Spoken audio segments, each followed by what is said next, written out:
Bom dia, amados irmãos. Jesus é o nosso Senhor. Estamos aqui em casal, em família, em mais um Café com Deus. Café com Deus. E gostaríamos de desfrutar com os irmãos nessa terça-feira. É uma porção dentro do alimento diário. Estamos vendo justamente Embaixador de Cristo e a mensagem 2. A mensagem da semana 2, que fala sobre restrição de Deus, sobre a restrição de Deus. E a restrição de Deus, que nós vamos desfrutar aqui, tem um texto muito básico, que é 2 Coríntios capítulo 10. Eu gostaria que nós lêssemos capítulo 10 de 2 Coríntios, quando Paulo ele está aqui vindicando a autoridade de Cristo sobre a sua igreja.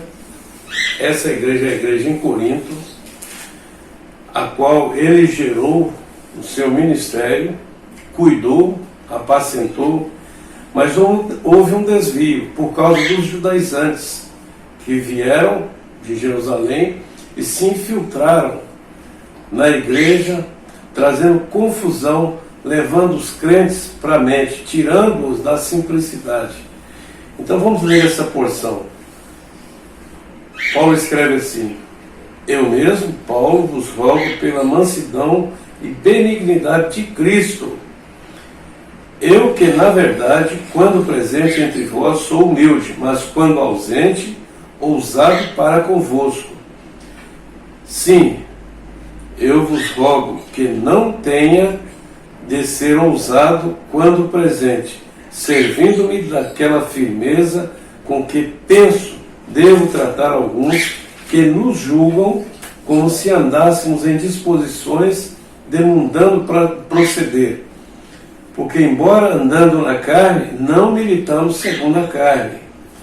Porque as nossas armas não são, as armas da nossa milícia não são carnais, e sim elas são poderosas em Deus para destruir fortalezas, anulando nossos sofismas e toda altivez que se levante contra o conhecimento de Cristo, o conhecimento de Deus, e levando cativo todo pensamento à obediência de Cristo. Amém? Jesus é o Senhor. Então, eu quero só apontar alguns pontos aqui sobre as virtudes dentro da humanidade de Cristo. Paulo citou algumas delas aqui no discorrer da porção desse capítulo e de outros textos da Bíblia. Ele mostra sobre a importância de nós sermos, aqui ele diz, ele fala da benignidade de Cristo e da mansidão. E fala também de humildade, no versículo 1.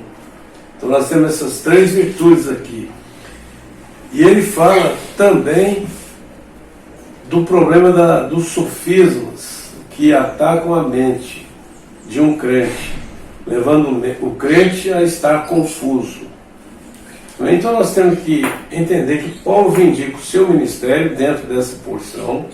Na segunda epístola ele fala sobre isso, defende o seu ministério, mas ele, com o zelo de Deus, ele quer restaurar a igreja em Corinto, trazendo assim uma palavra, às vezes com certa severidade, com autoridade, e como ele disse que ele estava ausente. E nessa atitude, ele queria demonstrar também que, se ele estivesse presente, ele estaria numa certa fraqueza no meio deles. Ele fala assim, fala assim para nós numa porção de terça-feira: quando estava presente com eles,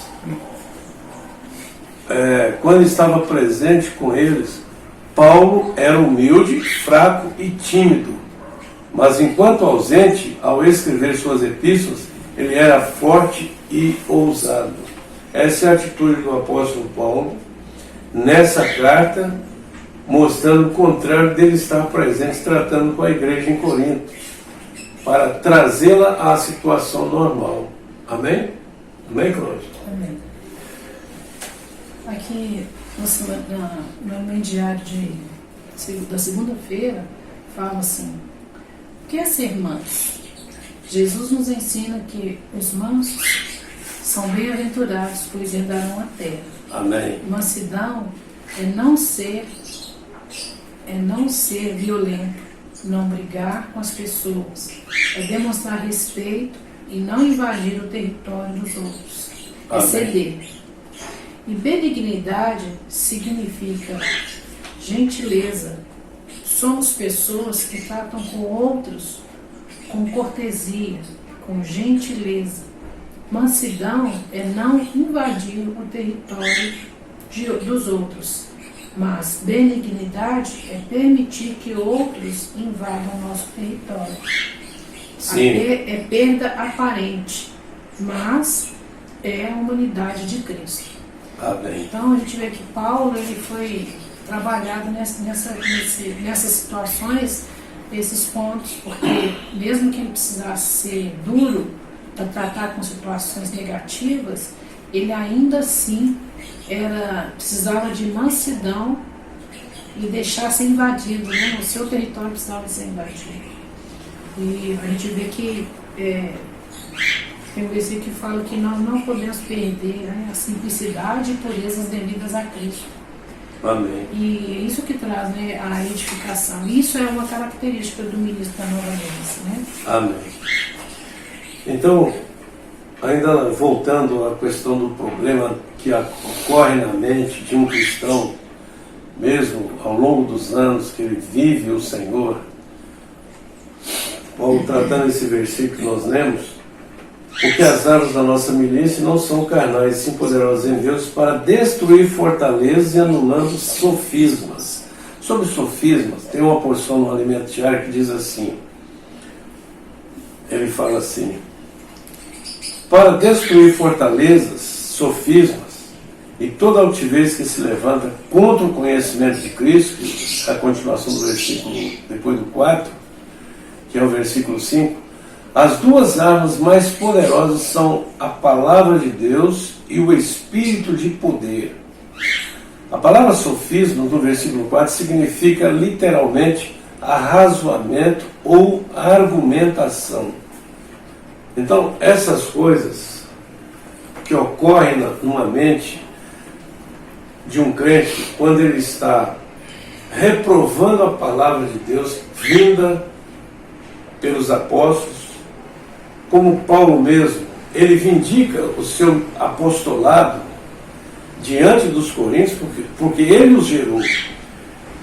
E ele vindica com a autoridade de Deus, ele mostra que aqueles que estavam sendo influenciados pelos judaizantes a não dar ouvidos a Paulo, a checar, a desprezar a autoridade do seu apostolado, eles logo estavam caindo na mente, gerando esses arrazoamentos, e esses arrazoamentos geram confusão na mente dos crentes, gera orgulho, gera desprezo por parte dos apóstolos e dos servos de Deus.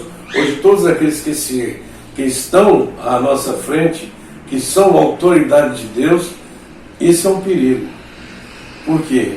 Os arrazoamentos fazem crescer raízes de amargura, de descontentamento, e isso faz com que o coração perca todas essas virtudes com as quais Cristo Jesus viveu na terra.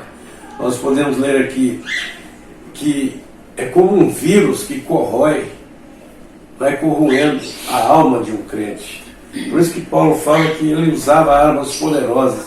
E uma das armas poderosas para destruir os sofismas é justamente a oração. Orar com intercessão. Orar pelos crentes caso tenham dúvida, como diz Tiago. Procure salvar alguém que esteja em dúvida. Também em Hebreus fala isso claramente para nós.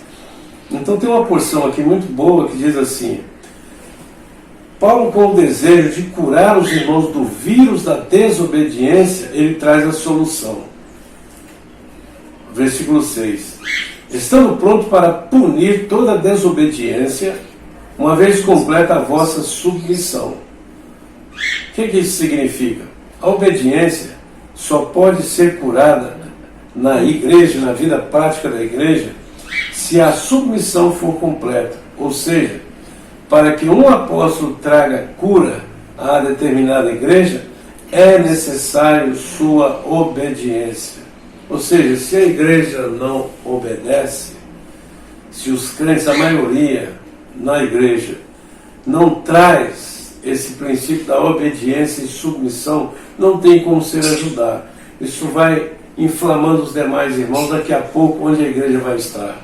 Amém? Então que todos nós tenhamos esse cuidado. Amém, Cláudio? Amém. Aqui ainda fala assim, o coração de Paulo, mesmo falando da sua autoridade, não era de impor algo aos irmãos, tampouco causar destruição. Sim. Seu encargo era somente com a edificação da igreja. Amém. Esse deve ser o foco e o coração de um ministro da nova aliança, sempre em busca da edificação. Amém. Então a palavra de Deus, ela precisa nos guardar da destruição. Isso requer um coração que todo dia esteja motivado pelas palavras de Deus, pela obediência, Amém. pela submissão. Amém. No final da terça-feira, deixa claro para nós aqui, ó. Amado leitor, o que falamos ou fazemos é para edificação ou para destruição? Precisamos ser constantemente iluminados em nosso serviço ao Senhor por meio da sua palavra. Se causamos dano, é necessário arrepender-nos o mais rápido possível. Como ministro da nova aliança, nosso encargo é cooperar na edificação da igreja, da sua igreja, a igreja de Deus, como humildade, mansidão e benignidade de Cristo. Isso é bom para o casal, Amém. é bom para a família, Amém. e é bom para toda a igreja. Amém? Aleluia. Jesus é o nosso Senhor. Tenha um bom dia. Amém. Amém? Bom dia. Amém. Somos um. Amém.